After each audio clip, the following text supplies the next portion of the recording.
আপনার হাজবেন্ডের কোনো প্রবলেম নেই আপনি যে এখানে চলে এসেছেন তাকে খুঁজতে? সেই আমাকে এখানে নিয়ে এসেছে। সিরিয়াসলি? মানে এখনকার যুগে এরকম হাজবেন্ড হয়? আমি জানি না কোনো যোগে কি এরকম হাজবেন্ড হয় কিনা, কিন্তু আয়ান আমাকে সত্যি এখানে নিয়ে এসেছে পাসপোর্ট ভিসা করে। আর সে যদি নিয়ে না আসতো আমাকে, আমি কখনোই সাহসটা পেতামও না। এক্স্যাক্টলি। কিন্তু যাকে খুঁজতে আপনারা এখানে এসেছেন তার দেখা পেয়েছেন? এটাই হলো আরেকটা ট্র্যাজেডি।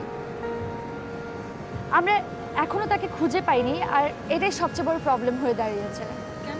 না আমি জানি তার কোনো ঠিকানা, না জানি তার phone number, WhatsApp, Viber, Facebook. Wait, আপনারা একজনকে বাংলাদেশ থেকে খোঁজার জন্য ইন্দোনেশিয়া এসেছেন, বাট তার কোনো ফোন নাম্বার বা কোনো কন্ট্যাক্ট নেই। মানে how is it possible? Ayaan বলেছিল আপনার কথা, আপনি এখানে স্থানীয়। আপনি কি একটু আমাদের একটু সাহায্য করতে পারবেন? আমি আমি আমার যথাসাধ্য চেষ্টা করব, কিন্তু আমি তো আচ্ছা, মিতুল কোথায় জব করে বললেন?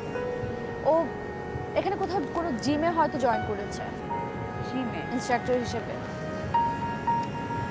আচ্ছা ঠিক আছে, আমি খোঁজ খবর নিয়ে আপনাদেরকে আপডেটেড করব, আপনারা টেনশন করবেন না। বাই দ্য ওয়ে, ওর কোনো ছবি আছে আপনার কাছে? হ্যাঁ, আমি দেখাচ্ছি।